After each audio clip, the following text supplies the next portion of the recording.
Pasar keuangan tanah air bersiap menghadapi badai pada perdagangan awal September yang tepat jatuh pada hari ini. Kondisi beberapa kota di Indonesia masih menunggu kembali kondusif akibat aksi anarkis, demonstrasi, dan ancaman demo untuk kembali berunjuk rasa pada 1 hingga 5 September 2025. Hanya dalam 2 hari, IHSG anjlok lebih dari 2%. Rupiah melemah ke level terendah dalam sebulan.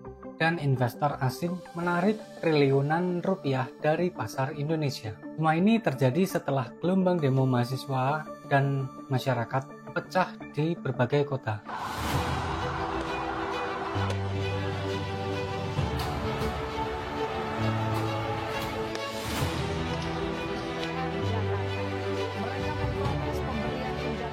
Nggak cuma itu, IHSG kembali anjlok saat ada pengumuman Sri Mulyani mundur dari jabatannya sebagai Menteri Keuangan.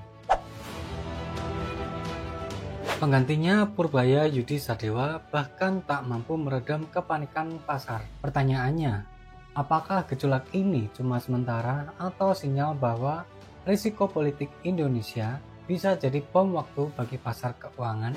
Halo semuanya, kembali lagi di channel Rankia Indonesia, tempat kita membahas investasi, ekonomi, dan keuangan dengan cara yang mudah dipahami. Kalau kamu ingin selalu update soal kondisi pasar terbaru, jangan lupa klik tombol subscribe dan nyalakan lonceng notifikasinya. Sejak 29 Agustus 2025, ribuan mahasiswa dan masyarakat sipil turun ke jalan. Pemicu utamanya isu kenaikan gaji DPR yang fantastis, lebih dari 100 juta per bulan, di tengah ekonomi yang sedang lesu. Ditambah lagi gelombang PHK massal, janji penciptaan lapangan kerja yang gagal, dan tragedi kematian Afwan Kurniawan akibat tindakan represif aparat. Akumulasi kekecewaan inilah yang akhirnya meledak menjadi protes nasional.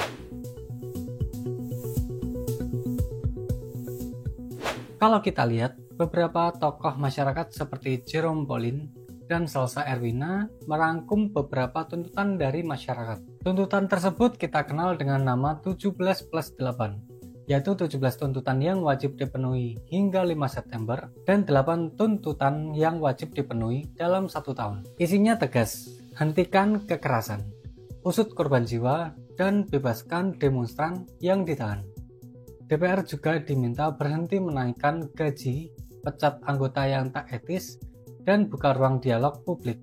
Intinya rakyat menuntut bersih-bersih DPR, reformasi partai politik, dan pengawasan anggaran yang transparan. Ada juga desakan reformasi pajak, sahkan RUU perampasan aset koruptor, serta profesionalisasi kepolisian dan TNI kembali ke barak. Selain itu, masyarakat ingin evaluasi UU Cipta Kerja, audit BUMN, dan memperkuat Komnas HAM. Pesannya jelas, rakyat menuntut pemerintahan yang transparan, adil, dan bertanggung jawab.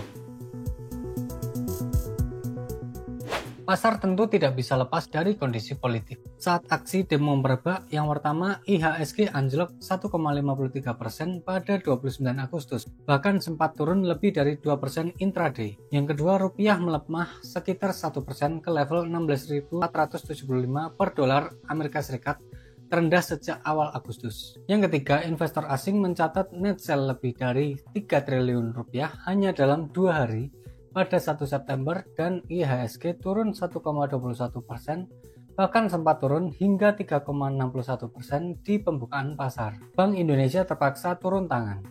Intervensi di pasar falas, pembelian obligasi pemerintah, semua demi menahan kepanikan. Tapi pertanyaannya, kalau kondisi politik tidak segera stabil, apakah intervensi BI cukup kuat? Kalau pemerintah tidak menjawab tuntutan rakyat, risikonya bisa berantai. Yang pertama, arus modal asing keluar lebih besar. Investor asing menguasai sekitar 15% kepemilikan SBN. Kalau mereka jual, yield SBN naik. Artinya beban bunga utang negara semakin berat. Yang kedua, rupiah makin tertekan. Permintaan dolar meningkat karena mereka jual asetnya di pasar keuangan Indonesia dan bawa pulang dolar. Barang impor lebih mahal, dan inflasi impor memukul daya beli rakyat. Yang ketiga, suku bunga BI naik. Untuk menjaga rupiah, BI bisa menaikkan suku bunga. Tapi efek sampingnya, cicilan KPR dan pinjaman usaha jadi lebih mahal. Yang keempat, ekonomi real melambat.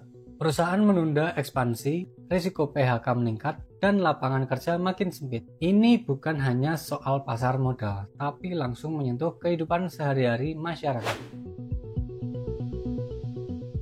Kita udah dengerin penjelasan kenapa saat demo terjadi, IHSG bisa turun dan asing banyak jual aset Indonesia. Sekarang kita bahas bagaimana kondisi pasar saat Presiden Republik Indonesia Prabowo Subianto mengumumkan reshuffle kabinet, dan ini membuat Sri Mulyani harus mundur dari jabatannya dan digantikan oleh Purbaya Yudi Sadewa. Bertepatan dengan pengumuman resmi reshuffle kabinet, IHSG yang sempat berada di zona hijau langsung anjlok 1,28%. Investor asing tercatat net sell 526,17 miliar rupiah. Pada tanggal 9 September 2025, IHSG juga terus mengalami tekanan sepanjang perdagangan, sehingga ditutup melemah 1,78%. Net sell oleh investor asing juga membesar jadi 4,56 triliun rupiah. IHSG baru kembali menguat di tanggal 10 September 2025, naik 0,92% ke level 7.699, sehingga secara year to date IHSG masih naik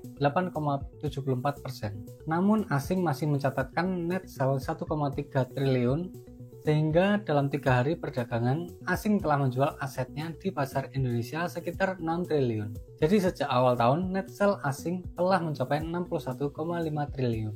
Kondisi serupa pernah terjadi saat isu Sri Mulyani mundur pada pertengahan Maret 2025. Saat itu Sri Mulyani dikabarkan akan mundur dari kabinet saat Presiden Prabowo Subianto mengeluarkan kebijakan efisiensi anggaran. Para analisis bilang penurunan IHSG dan aksi jual besar-besaran oleh asing saat Sri Mulyani mundur terjadi karena asing percaya kepada Sri Mulyani untuk menjaga kondisi fiskal Indonesia. Sehingga mundurnya Sri Mulyani membuat pasar menjadi panik karena investor masih menunggu kebijakan apa yang akan ditempuh oleh menteri yang baru. Apakah sesuai dengan harapan pasar atau berdampak positif terhadap ekonomi? Selain itu, Sri Mulyani cukup dikenal oleh dunia karena pernah menduduki jabatan penting di IMF dan World Bank. Selain itu, Sri Mulyani pernah mendapatkan penghargaan sebagai Menteri Keuangan Terbaik Asia 2006 dan jadi wanita paling berpengaruh ke-23 di dunia versi majalah Forbes tahun 2008. Tapi secara historis, penurunan pasar ini cuma terjadi dalam jangka waktu yang singkat. Pasar perlahan akan kembali pulih, terutama jika kebijakan Menteri Keuangan yang baru sesuai dengan harapan pasar. Kalau kamu investor, jangan panik dulu. Ada beberapa langkah yang bisa dilakukan. Yang pertama, jaga likuiditas. Siapkan dana darurat, jadi kamu tidak perlu jual aset di harga diskon. Yang kedua, diversifikasi. Jangan taruh semua di saham. Sebar ke obligasi, reksadana, pasar uang, emas, bahkan deposito. Yang ketiga, fokus ke fundamental. Penurunan harga saham tidak selalu berarti kinerja perusahaannya buruk.